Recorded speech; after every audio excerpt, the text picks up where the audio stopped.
ಹಾಸನಾಂಬ ದೇವಾಲಯದ ಆದಾಯ ಈ ವರ್ಷ ಕಮ್ಮಿ ಆಗುತ್ತೆ. ಭಕ್ತಾದಿಗಳು ಕೊಡುವ ಟಿಕೆಟ್ ದುಡ್ಡು ದೇವಸ್ಥಾನಕ್ಕೂ ಅವಶ್ಯಕತೆ ಇಲ್ಲ, ನಮ್ಮ ಸರ್ಕಾರಕ್ಕೂ ಅವಶ್ಯಕತೆ ಇಲ್ಲ. ಇದೇ ರೀತಿ ವಿಡಿಯೋ ನೋಡ್ತಾ ಇರಿ, ಲೈಕ್ ಮಾಡಿ, ಶೇರ್ ಮಾಡಿ, ಸಬ್ಸ್ಕ್ರೈಬ್ ಮಾಡಿ. ಆದಾಯ ಕಡಿಮೆ ಆಗುತ್ತೆ, ಆದಾಯ ಕಡಿಮೆ ಆಗುತ್ತೆ.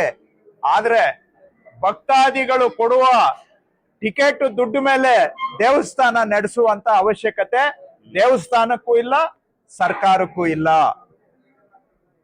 ನಮಗೆ ಸಾರ್ವಜನಿಕರ ಸುಗಮ ಸುಲಲಿತ ದರ್ಶನ ಮುಖ್ಯ, ಆದಾಯ ಅಲ್ಲ.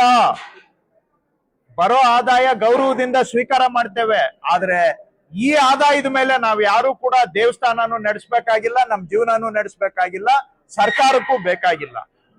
ಬಂದ್ರೆ ನಾವು ಖುಷಿಯಾಗಿ ತಗೋತೇವೆ, ಜನ ರೂಪಾಯಿ ಕೊಟ್ರು ಗೌರವದಿಂದ ತಗೋತೇವೆ, ಆದ್ರೆ ಆ ದುಡ್ಡು ಮೇಲೆ ನಮ್ಗೇನು ಡಿಪೆಂಡೆನ್ಸಿ ಇಲ್ಲ.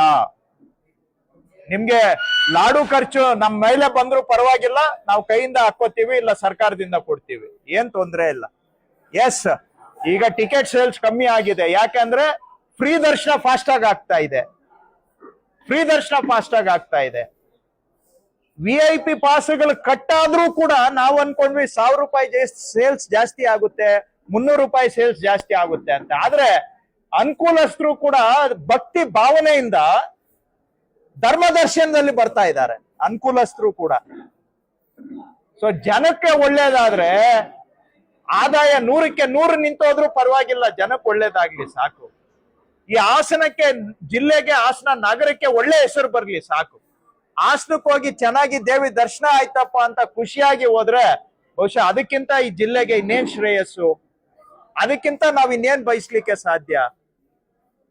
ನೆನ್ನೆವರೆಗೂ ನಿಮ್ಗೂ ಆತಂಕ ಇತ್ತು, ಆಗತ್ತಾ ಸರ್ ಇದು, ನೀವೇನ ಹೇಳ್ಬಿಡ್ತೀರಾ, ಯಾರನ್ನು ಕೇಳಿಲ್ಲ ಮಾಡಿಲ್ಲ, ನೀವೇ ತೀರ್ಮಾನ ಮಾಡ್ಬಿಟ್ಟಿದ್ದೀರಾ, ನೀವ್ ಹೇಳ್ದಂಗ್ ನಡೀತದ ಇಲ್ಲಿ, ನಿಮ್ಗೇನ್ ಗೊತ್ತು ಹಾಸನದ ಸವಾಸ ಅಂತ ನೀವು ಕೂಡ ಪ್ರಶ್ನೆ ಮಾಡಿದ್ರಿ.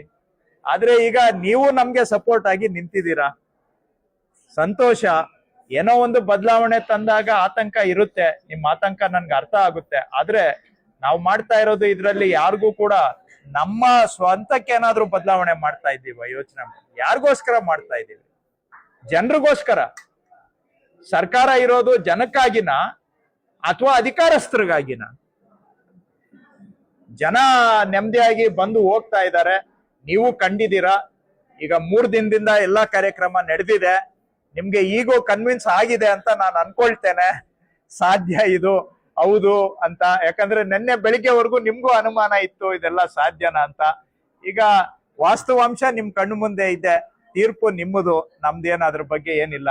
ಹಾಗಂತೇಳಿ ಈಗ ಇಲ್ಲಿವರೆಗೂ ಅಂತೂ ಫ್ಲಾಲೆಸ್ ಅಂತಾರಲ್ಲ, ಅಂದ್ರೆ ಏನೂ ಒಂದು ಸಣ್ಣ ತೊಡಕು ಇಲ್ಲದೆ ನಡೆದಿದೆ. ಹಾಗಂತೇಳಿ ನಾಳೆ ಏನು ಆಗಲ್ಲ ಅಂತಲ್ಲ, ಆಗ್ಬಹುದು.